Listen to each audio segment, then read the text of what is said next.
Olá, meus amigos! Bem-vindos mais uma vez ao ambiente virtual do Jefa. Feliz de estar com vocês nesse último dia do ano de 2020. Esse ano que foi bastante desafiador para todos nós, em diferentes campos da vida, mas que com certeza cada um de nós foi chamado a repensar um pouquinho mais sobre as atitudes, a se conectar cada vez mais com o ambiente espiritual e com certeza crescer pelos percalços que fomos convidados a passar nesse período. Então, nada mais propício do que nesse dia a gente ouvir um pouquinho mais sobre a doutrina espírita e sobre como, sob a perspectiva dela, nós somos cada vez mais conduzidos ao nosso aprimoramento pessoal, à nossa renovação. Então, para isso, vamos chamar aqui um jovem que é o Tiago Toledo. Ele é da Federação Espírita do Mato Grosso e vai nos falar sobre um tema super interessante, que é Ano Novo, Vida Nova? Então, para a gente começar essa reflexão, eu vou ler uma página que está no livro Fonte Viva, é de Chico Xavier por Emmanuel. Se intitula Esperar e Alcançar. E assim, esperando com paciência, alcançou a promessa. Paulo, está em Carta aos Hebreus, capítulo 6, versículo 15. A esperança de atingir a vida divina, com felicidade inalterável, vibra em todas as criaturas. O anseio dos patriarcas da antiguidade é análogo ao dos homens modernos.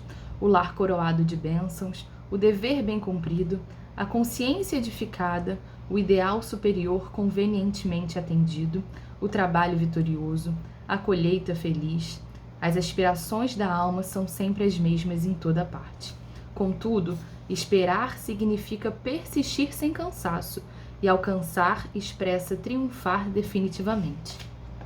Entre o objetivo e a meta, faz-se imperativo o esforço constante e inalterável. Esperança não é inação, e paciência traduz obstinação pacífica na obra que nos propomos a realizar. Se pretendes materializar os teus propósitos com Cristo, guarda a fórmula da paciência como a única porta aberta para a vitória. Há sofrimento em teus sonhos torturados? Incompreensão de muitos em derredor de seus desafios? A ingratidão e a dor te visitam o espírito? Não chores perdendo os minutos, nem maldigas as dificuldades. Aguarda as surpresas do tempo, agindo sem precipitação. Se cada noite é nova sombra, cada dia é nova luz. Lembra-te de que nem todas as águas se acham no mesmo nível e nem todas as árvores são iguais no tamanho, no crescimento ou na espécie. Recorda as palavras do apóstolo dos gentios. Esperando com paciência, alcançaremos a promessa. Não te esqueças de que o êxito seguro não é de quem o assalta, mas sim daquele que sabe agir, perseverar e esperar por ele. Assim, meus amigos, vamos todos fechar os nossos olhos, elevar o nosso pensamento e o nosso coração, o mais puro amor para Deus, nosso Pai querido, Jesus, nosso irmão mais velho e guia, e a toda a espiritualidade da Casa de Francisco que nos amparou no decorrer desse ano. E juntos, vamos agradecer de todo o coração a bênção que temos da doutrina espírita, que tantas ferramentas nos proporciona para seguirmos nossa caminhada com resignação e consolo. Vamos agradecer também por cada um de nossos amigos, nossos familiares, pessoas que trabalham conosco, a saúde de cada uma das pessoas que estão ao nosso redor. Agradecer a oportunidade de estarmos vivos, encarnados aqui para aprender um pouco mais, para nos aprimorarmos enquanto seres humanos. E vamos pedir, Senhor, de todo o nosso coração, que abençoe a humanidade, a todos aqueles que estão enfrentando as doenças do corpo e as doenças da alma. Que esse novo ano que está por vir, que ele possa trazer uma renovação de mentalidade, de comportamento para todos nós que ainda somos tão imperfeitos, mas que juntos vamos seguindo e tentando caminhar cada dia mais nos passos do Senhor, buscando o seu ensinamento. Então, com isso, fica conosco, Mestre, sempre nos incentivando e renovando as nossas energias para seguirmos no caminho do bem. Que assim seja.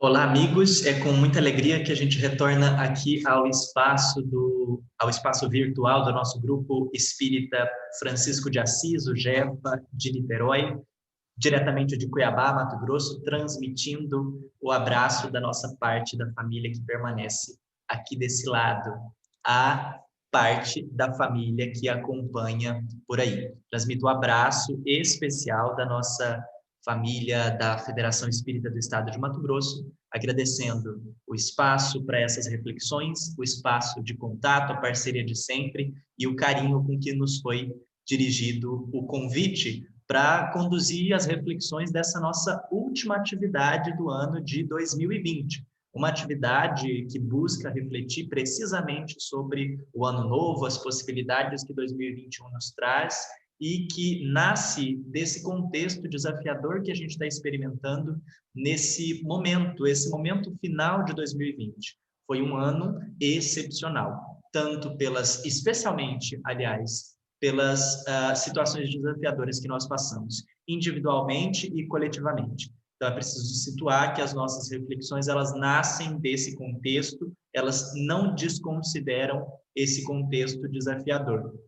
Nós estamos presenciando ainda o evento mais letal em 100 anos da história da humanidade. A pandemia do novo coronavírus, até o momento em que nós gravávamos essa atividade, já levou ou vitimou, ocasionou o falecimento de mais de 1.700.000 pessoas em todo o planeta. No Brasil, já foram mais de 170 mil pessoas vitimadas pelo novo coronavírus, o que nos dá uma dimensão, ainda que pálida, do contexto de desafio presenciado nesse ano. Por mais que as coisas estejam um pouco arrefecidas, por mais que o nosso cuidado esteja menos intenso coletivamente do que esteve no início dessa pandemia, ela ainda existe. Nós temos a graça de ter uma vacina, de ter as vacinas, aliás, no nosso horizonte de perspectiva, a vacinação já começando em alguns países da Europa e mesmo já agendada em alguns países da América Latina, o que nos deixa, assim, profundamente esperançosos. Já é a luz no fim do túnel. Muito embora, repitamos, a pandemia ainda não acabou. Então, as nossas reflexões, elas nascem desse contexto e, enfim, buscam aproveitar aquilo de melhor que nós tenhamos aprendido passando por essa situação, busca aproveitar aquilo de melhor que nós tenhamos desenvolvido no nosso coração passando por essas experiências e aquilo que a gente tenha a oferecer à comunidade, à coletividade de um modo geral. Então, considerando esse contexto, meditemos juntos e nos unamos em pensamento, na sintonia da reflexão espírita, para que essa produção benéfica, essa produção de boas vibrações, possa auxiliar também a espiritualidade que trabalha incessantemente nesse momento. A nossa reflexão, conforme sugerido pela diretoria do nosso grupo espírita Francisco de Assis, aí de Niterói, gira em torno do tema Ano Novo, Vida Nova, uma pergunta. O tema está estruturado em forma de pergunta, o que nos parece bastante didático. De antemão, posso responder o seguinte: depende. Depende porque, e depende, na verdade, daquele ponto de vista em que se avalia esse ano novo. O ano novo pode significar uma vida nova? Pode. Como pode também não significar absolutamente nada. O que varia de um caso para o outro é a disposição ou a referência de quem observa. Se aqueles de nós que estamos aguardando o 2021 de possibilidades que se desenha diante de nós, não nos prepararmos ou não nos dispusermos para a construção desse 2021 de plenas possibilidades, não será uma vida nova a que teremos, será a mesma vida de sempre. Uma reflexão extensiva, inclusive, é esse conceito de novo normal que muito tem circulado pela mídia nos últimos tempos, inclusive por conta da pandemia que a gente acabou de fazer referência. É uma possibilidade que se desenha no nosso horizonte. Pode ser um novo normal? Pode. Vai depender do que nós fizermos nesse contexto. Vai depender do quanto nós aproveitarmos todas as experiências desfrutadas ou as experiências desfrutadas na medida do possível durante esse período desafiador pelo qual nós passamos. Da mesma forma, com o novo ano. Só será possível se nós nos dispusermos intimamente a essa construção, porque essa é a perspectiva que o Espiritismo coloca diante de nós. Se antes, historicamente falando, acreditávamos em milagres, em presentes divinos, em presentes divinos ou em situações que seriam formadas pelo acaso simplesmente para nos agradar ou não, a partir do momento em que Kardec organiza a codificação, toda uma nova mentalidade passa a ser oferecida para a humanidade. Uma mentalidade que gira em torno da autonomia de consciência, da autonomia de consciência. Uma autonomia que não quer dizer independência, que não quer dizer isolamento. Uma autonomia que diz exatamente isso. Nós temos as condições necessárias para construir uma visão autonômica, uma visão que reconheça que todas essas possibilidades estão na nossa intimidade enquanto semente, que estão conosco e dependem da nossa disposição, então, para florescer. É precisamente como uma semente que depende das mãos do agricultor ou do semeador para ser colocada em terra fértil, para ser regada, para que vire, aí sim, uma árvore frondosa que ofereça frutos e sombra aos viajantes. Então, a visão autonômica, a visão autônoma proporcionada pela doutrina espírita gira em torno dessa tomada de consciência, da consciência sobre a nossa realidade, da consciência sobre o nosso entorno social, mas não somente. A tomada de consciência pressupõe uma disposição para a transformação. Não basta reconhecer aquilo que está fora do lugar. É fundamental que nos levantemos e coloquemos essas coisas no lugar, ou nos disponibilizemos para essa construção. A visão autonômica, então, ela diz respeito a esse eixo de trabalho, disposição para a transformação, responsabilidade, autorresponsabilidade. Somos nós os construtores do nosso amanhã, como somos os construtores do nosso hoje e fomos os construtores do nosso passado. Tudo repousa em nossas mãos e o que não exclui, mais uma vez, essa relação estabelecida com o nosso entorno. Uma relação com as pessoas que estão ao nosso redor, com a nossa família, com a nossa comunidade, mesmo com o nosso centro espírita, uma visão profundamente relacionada à lei de sociedade, como dizem os benfeitores lá em O Livro dos Espíritos, respondendo a Kardec. A vida em sociedade é a pedra de toque da evolução humana, é onde nós temos o alerta ligado das questões que nós ainda precisamos transformar, estabelecer, ressignificar. Então, a visão espírita em torno desse novo ano ou em torno dessa nova vida que começa em 2021 para cada um de nós, considera a nossa responsabilidade pessoal. Não desconsidera o contexto. Não desconsidera os desafios aos quais nós estamos submetidos, mas esclarece sobre a grande equação que é a vida humana. Ao mesmo tempo em que há a relevância desse fator externo, do fator ligado àquilo que a vida nos proporciona, aquilo que a divindade nos proporciona e aquilo que as relações sociais nos proporcionam, também esclarece sobre a igual ou preponderante relevância que se há no ponto da nossa disposição pessoal. Então, a experiência humana poderia ser didaticamente definida nesses dois fatores: aquilo que está sobre a nossa responsabilidade e aquilo que não está sobre a nossa responsabilidade, mas sobre o que nós também podemos agir. E aí, para entrar então nas reflexões sobre o nosso ano novo, nós precisamos considerar essa disposição íntima.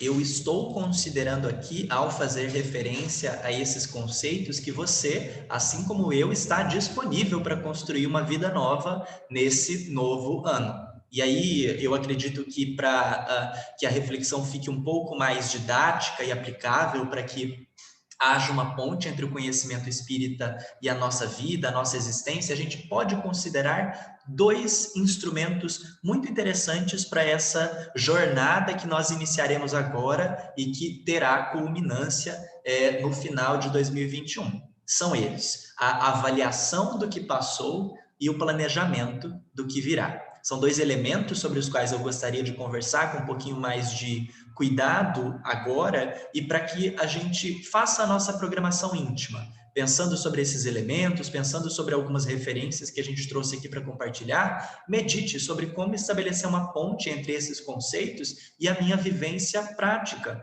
Pense nos desafios que nós tivemos em 2020, pense nos desafios que independem da pandemia, aqueles desafios que já nos acompanhavam antes desse contexto desafiador e que certamente continuarão nos acompanhando quando a situação for normalizada. Pense naquele desafio que vai continuar com você mesmo depois da vacina. Pois então, é esse o nosso material de trabalho. E nesse esforço, então, para estabelecer uma ponte entre o conceito e a vivência prática, comecemos a nossa jornada.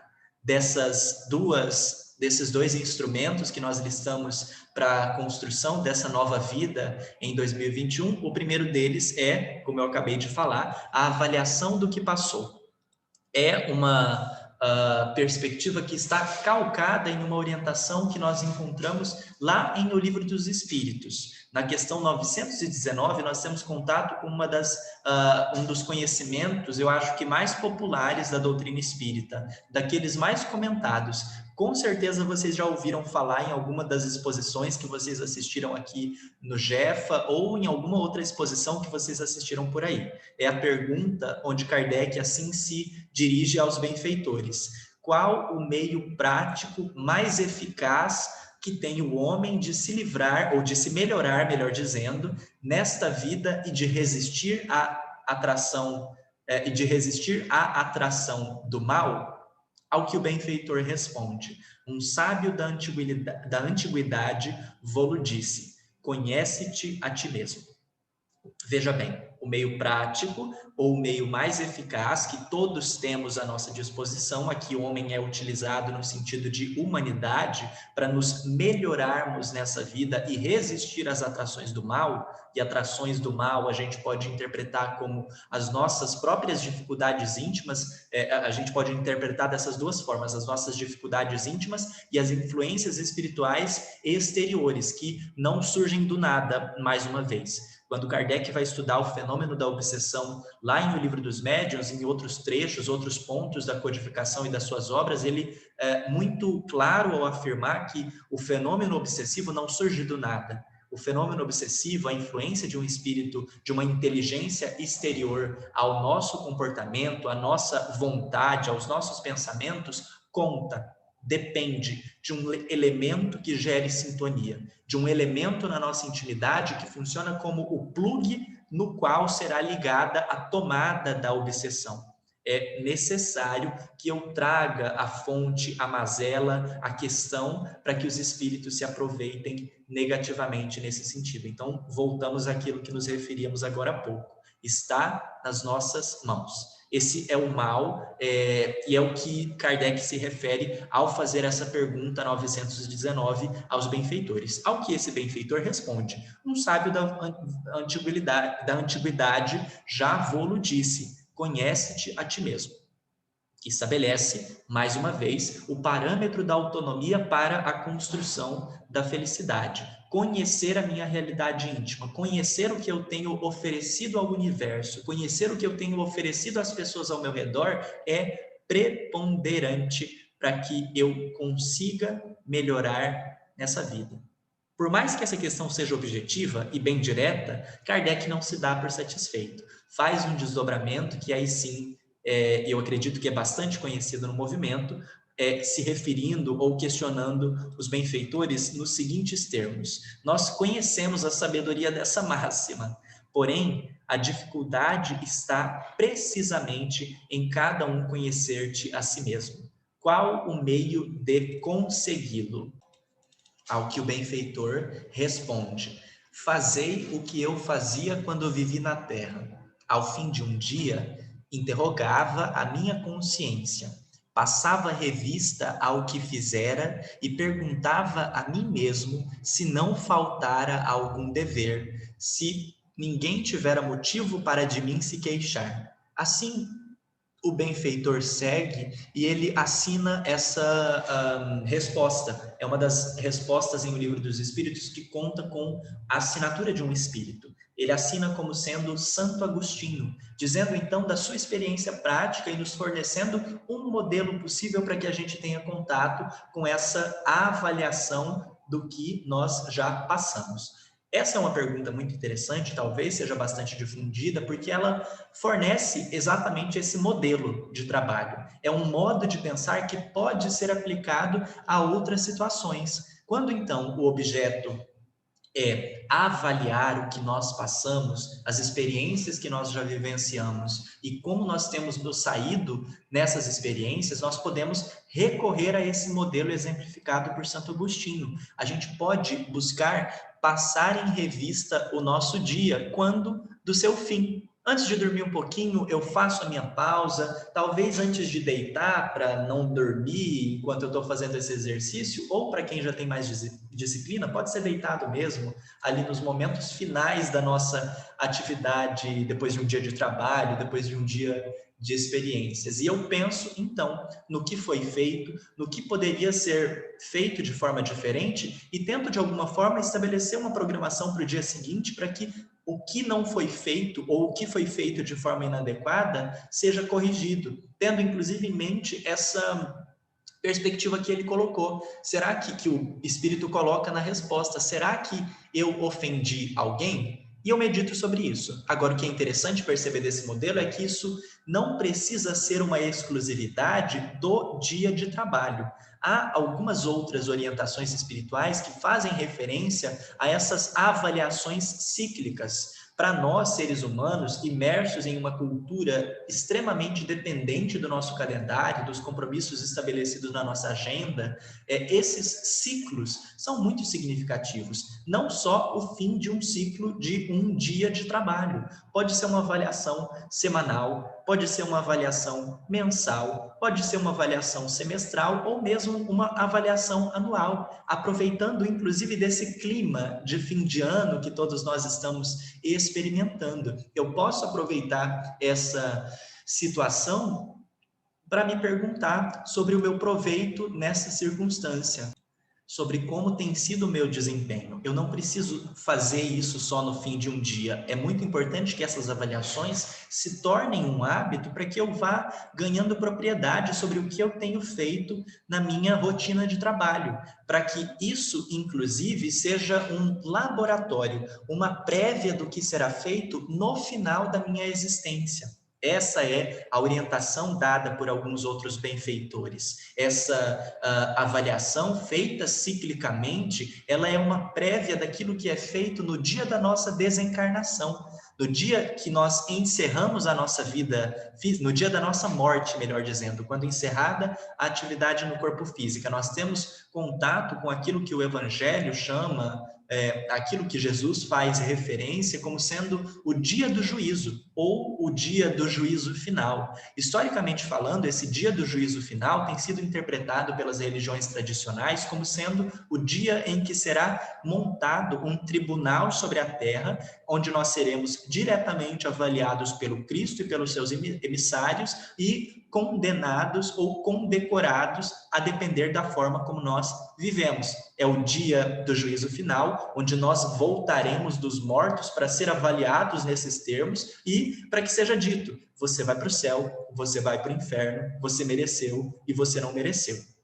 Uma interpretação que parte de uma análise ao pé da letra daquilo que foi dito pelo Cristo. é bastante limitada, porque imprime ao caráter da vida espiritual uma visão muito materializada e uma visão de Deus bastante antropomórfica ainda, como os benfeitores também fazem referência. A gente acredita que essas avaliações sempre vão se dar nos termos como nós estamos habituados, ou da forma como acontece no planeta Terra. Um juiz, no planeta Terra encarnado, um juiz, alguém ocupando as vezes de acusação e alguém para fazer a nossa defesa, quando na verdade não foi Deus e nem os seus sistemas criados à nossa imagem e semelhança, fomos nós criados à imagem e semelhança de Deus. Então a doutrina espírita vem oferecer uma orientação que nos liga diretamente ao espírito dessa letra do Evangelho, ao espírito daquela mensagem oferecida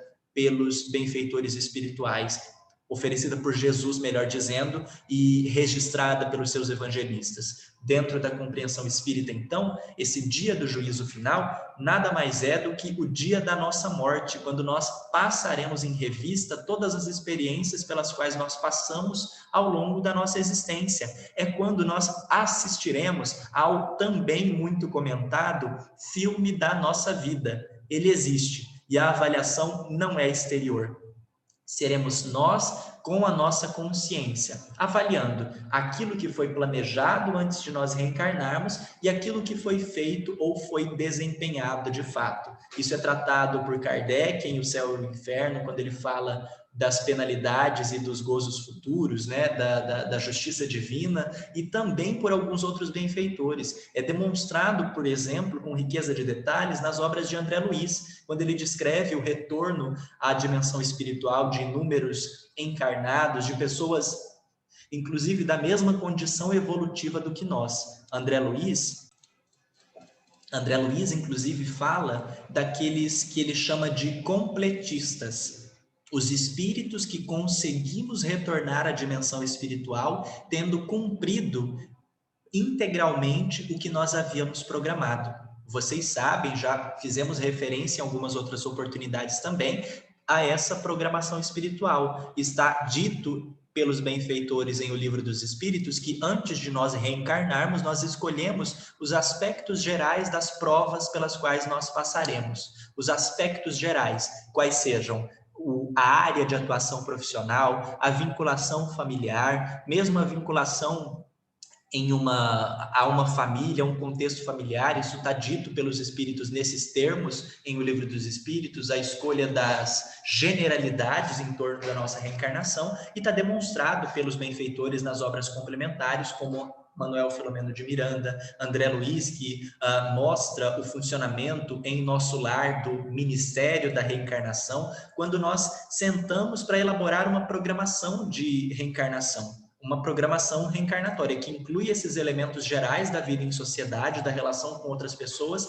e inclui também um elemento tão preponderante como esses primeiros que a gente fez referência, que é o propósito existencial, a virtude ou as 2 ou 3 principais virtudes que nós desenvolveremos ao longo da reencarnação, como, por exemplo, a humildade, a paciência, a fraternidade, enfim. Cada um de nós tem esse planejamento e isso nos acompanha e serve de baliza para esse dia do juízo final, quando finalizada a nossa vida no corpo físico, quando a gente tem contato com a nossa consciência e vai revisitar, então, cada uma das experiências vividas e vai se avaliar no sentido de verificar o que foi cumprido e o que não foi cumprido. E dizem os benfeitores que a alegria, o prazer ou o desprazer provenientes desse esforço realizado serão proporcionais a essa programação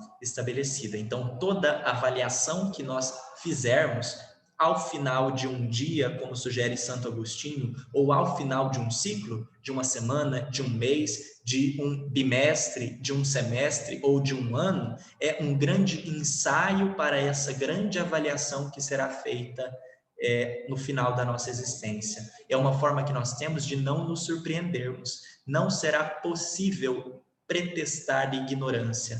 Não será possível dizer que nós não sabíamos, porque sabíamos. A referência é uma programação espiritual da qual nós participamos ativamente e contamos com a orientação de espíritos amigos, de benfeitores nos dizendo: olha, isso é demais, dá uma segurada. Ou olha, será que não é melhor pensar por esse lado? Será que você já não está em condições de desenvolver algo nesses termos, dessa forma? Enfim, avaliar-se nesse período, como em todos os outros, é um desses recursos valiosíssimos para que o novo ano signifique para nós uma nova vida. É uma das pernas, uma das possibilidades ou um dos instrumentos que nós gostaríamos de listar nesse momento. É o primeiro passo.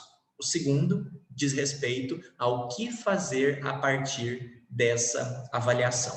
Dotados, então, desse material de trabalho, tendo em mente tudo isso que foi experienciado depois de um dia de trabalho, depois de um bimestre, de um semestre, ou depois deste ano excepcional de 2020, a gente parte para a etapa do planejamento. E aí, para entender um pouquinho melhor do planejamento, eu trouxe aqui alguns recortes de uma mensagem muito interessante do espírito Joana de Ângeles, chamada Planejamento, pela psicografia de Divaldo Franco.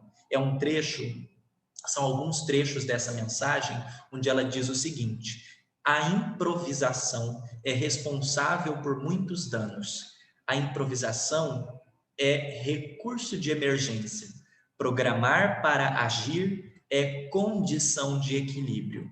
Planejar agindo é servir construindo. Para que o mestre pudesse avançar no rumo da semeação da vida eterna, enquanto entre nós, na terra, meditou dias e noites, retemperando as próprias forças, sentindo o drama e a aflição dos espíritos, a fim de que, em começando a trajetória do amor, nas verdes paisagens da Galileia e nas frescas margens do Tiberíades, não recuasse ante a agressão e a impiedade que investiram contra o seu apostolado, planejando e agindo, amoroso até a morte, e mesmo depois, em buscando os páramos da luz inextinguível, volveu para os que ficaram na retaguarda o coração generoso, acenando-lhes com a plenitude da paz depois da vitória sobre eles mesmos. Vocês vejam que é também uma perspectiva interessante oferecida por essa benfeitora espiritual tão querida, a perspectiva do planejamento, sabendo então daquilo que nós temos a melhorar, daquilo que não saiu conforme planejado, o que é que nós vamos fazer? Eu posso avaliar e verificar, por exemplo, que eu estou precisando de mais tempo com a minha família. Eu posso avaliar e planejar, por exemplo, que eu estou precisando de mais momentos em contato com a espiritualidade. E aí vão surgindo as possibilidades para isso. É importante que essas necessidades constatadas na primeira etapa do nosso processo de avaliação sejam seguidas de ações objetivas que possam resolvê-las. Então, se o problema é falta de convivência familiar, e se eu incluir na minha agenda alguns espaços de dedicação exclusiva para a família? E se eu buscar algum período do dia, em algum momento, para me desligar das redes sociais e permanecer integralmente à disposição dos meus entes queridos? Se o problema é a espiritualidade, e se eu separar um momento da minha semana, do meu dia, para fazer uma leitura edificante? E se eu começar a participar de uma atividade diferente no centro espírita, de uma outra atividade de estudo, de um estudo mais aprofundado, além de simplesmente acompanhar as exposições? E aí eu vou construindo esse planejamento de forma objetiva. Da mesma forma que a gente costuma planejar no início do ano que a gente vai voltar para a academia ou entrar para a academia no ano seguinte, ou aprender um idioma novo, é fundamental que essa intenção seja acompanhada de uma ação. Se eu quero entrar na academia, eu preciso fazer a minha matrícula, sair da minha casa e me dedicar àqueles instrumentos. Se eu quero aprender um novo idioma, eu preciso ir atrás da escola, eu preciso ir atrás do vídeo no YouTube e depois eu preciso estudar sobre isso.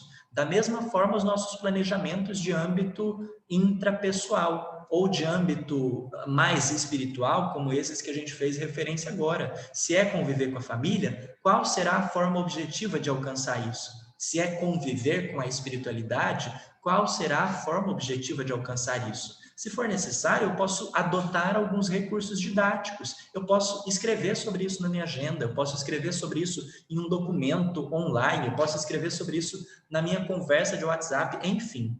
Tudo o que puder nos ajudar no sentido de efetivar esse planejamento é sempre bem-vindo. E é importante que a gente tenha essa sensibilidade de realizar um planejamento também vinculado às questões espirituais, não somente às questões materiais, profissionais. É muito comum que a gente pense nesse período do ano nas conquistas profissionais, nas conquistas acadêmicas, tudo que a gente quer fazer na faculdade, na escola, na vida, no sentido de aquisição de conhecimento, mas um outro elemento tão importante quanto é o elemento da espiritualidade. Você já viu a programação de novo ano do Centro Espírita? Já sabe quais atividades serão mantidas, quais atividades serão lançadas? E se em 2021 você se dedicar um pouquinho mais a isso também? Será que não pode te ajudar? Porque a gente tem, para lidar com esses desafios cotidianos ao qual a gente está fazendo referência e aos quais a gente falou lá no início, que são o nosso material de trabalho, a gente precisa de alguns pontos de encontro conosco mesmo, de alguns momentos que sejam âncora e que nos darão força para realizar toda a outra parte da programação, porque é importante observar, essa programação nem sempre vai ser agradável. Pode ser que eu liste alguns desafios muito severos. Pode ser que conviver com a família, para mim, vá além de uma falta de tempo simples e puramente. Pode ser que eu tenha uma dificuldade muito específica com algum familiar próximo, um pai, uma mãe, uma avó, enfim. E aí, para que eu faça uma programação para resolver ou lidar com essa situação, eu preciso estar fortalecido. Porque nem sempre eu vou acordar disponível para vencer os meus desafios. A gente precisa reconhecer isso também. Muito embora isso represente uma conquista espiritual, ainda não é algo prazeroso. E tá tudo bem. Não vai ser sempre que a gente vai viver com o nosso familiar desafiador e vai falar, meu Deus, mas que alegria, louvo ao nosso Senhor Jesus Cristo pela oportunidade desse familiar desafiador por aqui me ensinando tantas coisas. Não, a gente vai se sentir desanimado em algumas circunstâncias. A gente vai se perguntar o que é que a gente fez para merecer isso. E nesses dias de tristeza, é fundamental que a gente tenha uma programação que nos estabeleça paz, ou que nos ajude a retomar a energia. E aí eu posso fazer um compartilhamento pessoal do que acontece comigo, nesse contexto de vários compromissos, de desafios no contexto familiar, no contexto das relações sociais. Eu tenho uma atividade de estudo no Centro Espírita que funciona como o meu refazimento. Eu vou, mesmo que seja arrastado, e não são poucas as vezes que eu saio refeito. É o meu momento de renovar a semana. A semana, para mim, só começa depois daquela atividade. Porque ela é muito singela, não tem nada de especial, mas é um momento que eu me esforço para me abrir e para me refazer e para me recarregar para a nova semana de trabalho que vai se iniciar. Então é preciso considerar essas nossas tendências, as dificuldades, o quanto ainda é desafiador algumas conquistas ou efetivar algumas dessas conquistas e o quanto a minha programação pode me ajudar nesse sentido. Então ela precisa prever de alguma forma, esses momentos de recaída, esses momentos de menos inspiração, esses momentos mesmo de desânimo. O planejamento também pode ajudar a atender isso, porque o improviso, como diz a benfeitora, ele é quase sempre danoso nesse sentido. Se eu deixo para resolver depois, no calor do momento, é possível que, quando a situação desafiadora se apresentar, eu opte pelo caminho mais fácil, o caminho da desistência. É possível que eu pense em convivendo com um familiar desafiador, por exemplo, que eu não preciso passar por isso, que eu não sou obrigado, que eu não tenho que passar por essa experiência agora, ou que Deus errou em me mandar essa experiência. Quando, tendo previsto isso na programação, eu vou só recuar um pouco, me refazer, participar dessa atividade de refazimento, para que logo na sequência eu volte a me dedicar a essa construção paulatina, tijolo a tijolo, da superação desse desafio.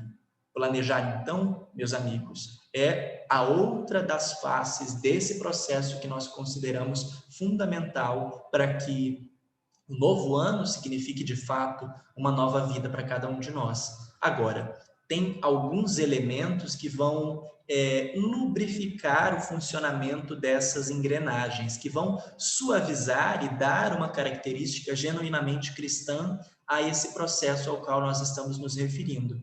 Tanto a avaliação cíclica, quanto o planejamento para o próximo ciclo. Um deles é a flexibilidade.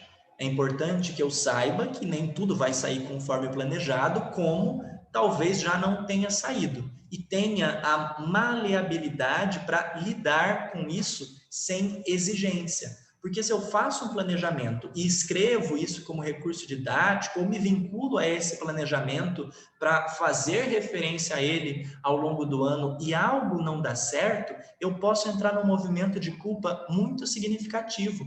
Eu posso me sentir a pior das pessoas do mundo porque algo não saiu conforme eu havia planejado. E esse não é o convite. Toda a energia gasta com o movimento de culpa é exatamente isso, um desperdício de energia, porque culpa não renova, culpa não resolve. O que resolve é trabalho, reconhecimento, arrependimento, reparação, expiação, como demonstra Kardec lá em O Céu e o Inferno. E a culpa é só uma lamentação pelo que eu poderia ter feito de forma diferente e não o fiz. Então, flexibilidade para entender isso com paciência, com maturidade, e não nos sentirmos a pior das pessoas porque algo não saiu conforme nós havíamos planejado. O que também não quer dizer descompromisso. Flexibilidade não é falta de planejamento.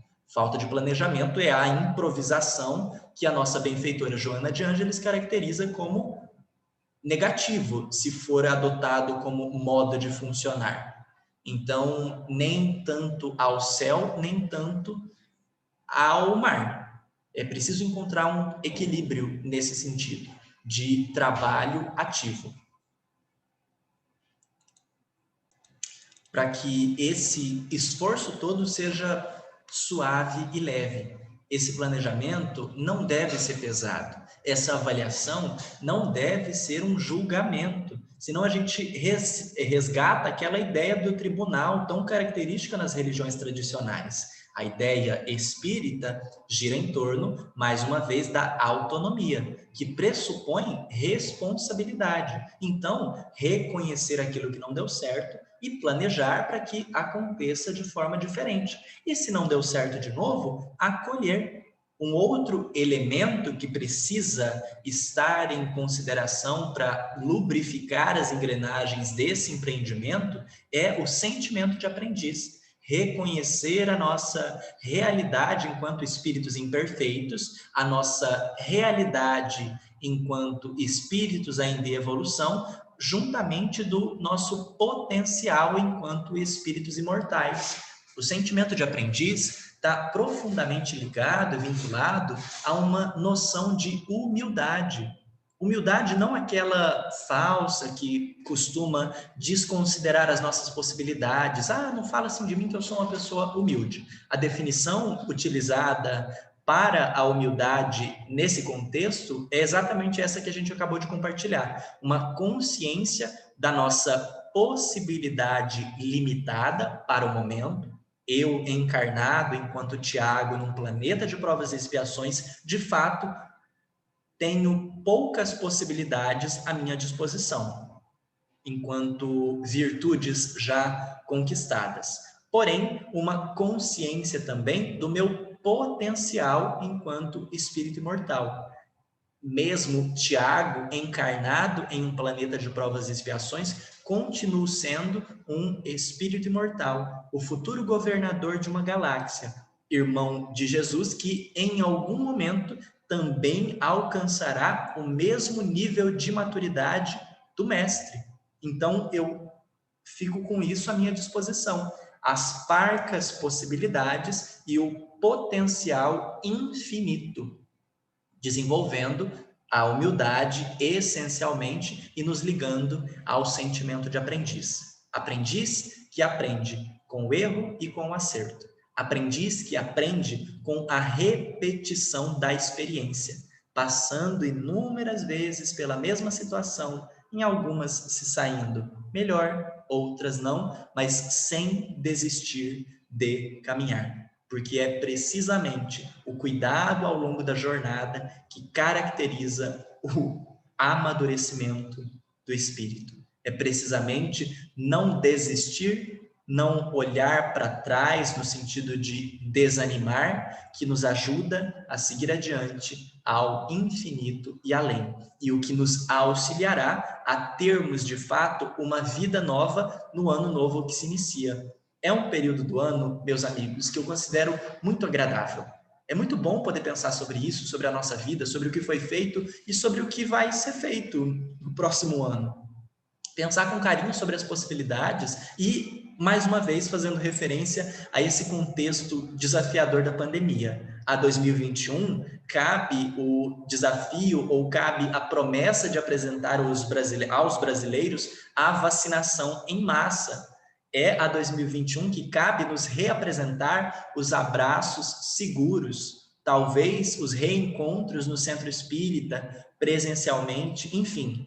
2021 está se desenhando como um ano de muitas possibilidades. Pessoalmente, estou muito animado e poder conversar sobre isso nessa data tão específica é revigorante. Pelo menos para mim, espero que para vocês também. Finalizando a nossa reflexão, meus amigos, dentro da temática proposta pela nossa casa, eu gostaria de compartilhar com vocês um texto do espírito Casimiro Cunha, o poeta, ditado pela mediunidade de Francisco Cândido Xavier, que diz exatamente sobre esse novo ano que se inicia. De modo geral, obviamente, que a gente aplica agora às vésperas de 2021.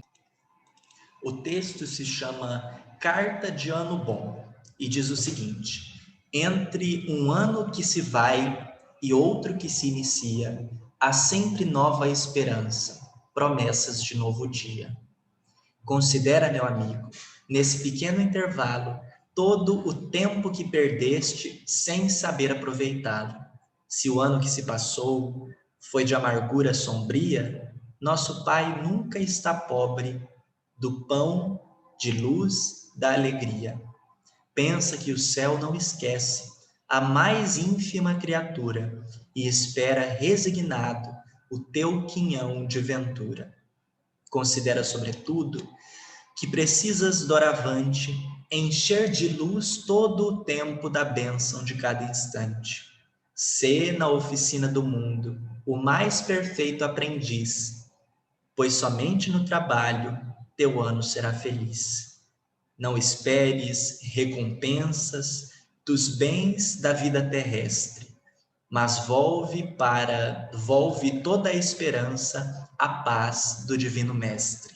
Nas lutas, nunca te esqueça deste conceito profundo: o reino da luz de Cristo não reside neste mundo. Não olhes faltas alheias, não julgues o teu irmão. Vive apenas no trabalho de tua renovação. Quem se esforça de verdade sabe a prática do bem, conhece os próprios deveres sem censurar a ninguém. Ano novo, pede ao céu que te proteja o trabalho, que te conceda na fé o mais sublime agasalho. Ano bom, Deus te abençoe, no esforço que te conduz das sombras tristes da terra para as bênçãos de Jesus.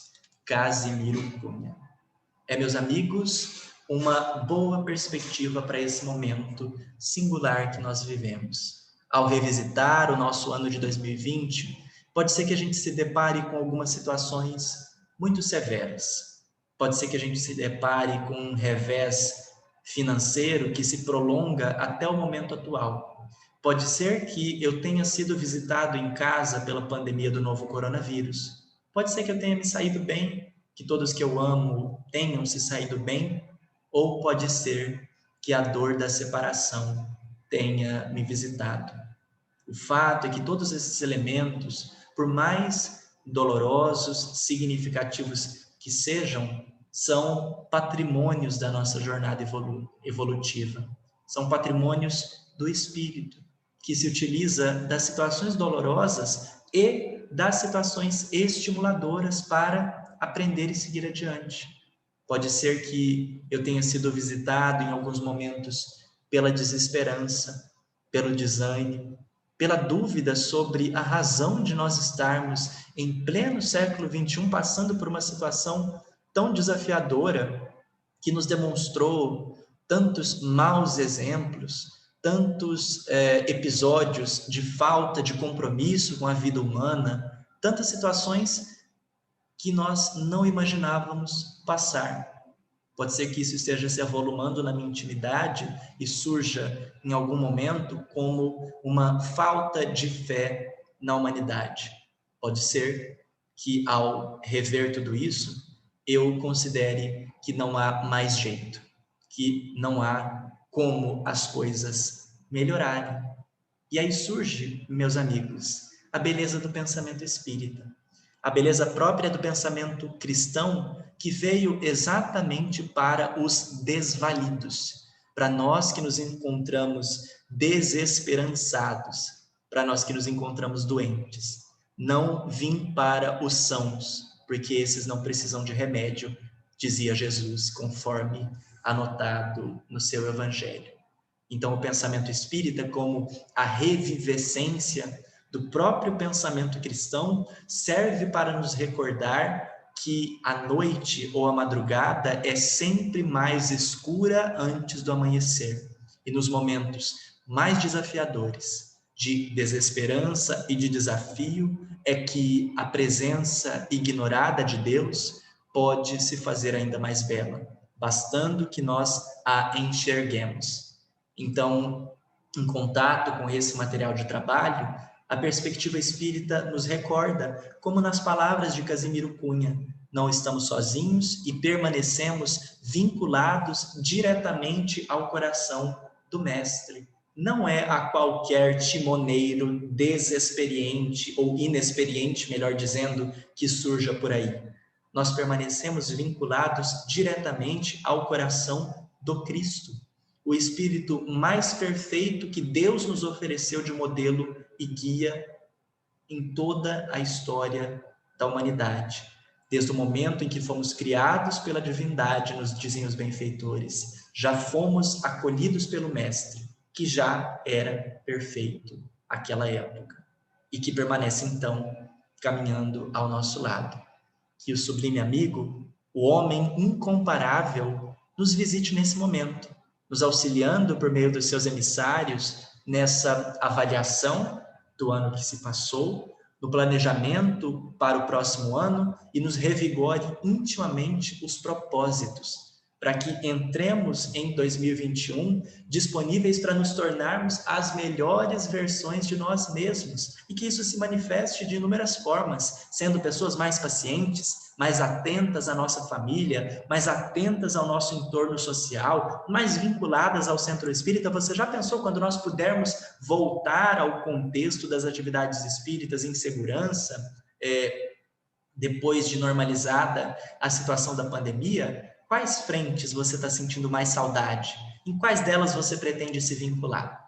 Eu espero que Jesus nos inspire para que nós nos decidamos, a partir dessas experiências, a termos, sim, uma nova vida nesse novo ano, para que cristão seja a nossa bandeira de trabalho e para que, como diz Emmanuel, espírita seja o nome do nosso nome.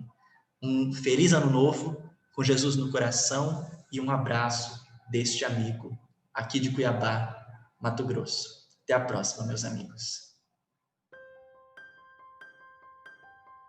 Deus, nosso Pai, nosso irmão querido Jesus, podemos sentir a presença do nosso querido irmão mais velho entre nós, nesses momentos de reflexão do ano que passou e do ano que virá. Que essas reflexões possam sair das nossas mentes em forma de ação, para nos melhorar a cada dia, melhorando aqueles que estão em nosso ao redor e o nosso planeta. Vos pedimos que abençoe o nosso querido amigo Tiago Toledo, que trouxe as reflexões da noite, reflexões tão profundas. Abençoe também, querido amigo, ao nosso grupo Espírita Francisco de Assis, seus tarefeiros e trabalhadores dos dois planos da vida, que possamos estar revigorados para o ano novo e levar nossas melhores energias, mesmo que à distância, aos nossos irmãos queridos da nossa casa espírita. Te pedimos, Senhor, que visite cada lar, cada doente, cada criatura na calçada, cada criatura nos asilos, orfanatos. Visite os países em guerra. Enfim, Senhor, visite cada coração, irmão teu. Nos abençoe mais uma jornada que será 2021 e que possamos, ao final dele, fazermos um balanço melhor do que foi feito este ano. Permanece em nossos corações, nos abençoando hoje e sempre. Graças a Deus.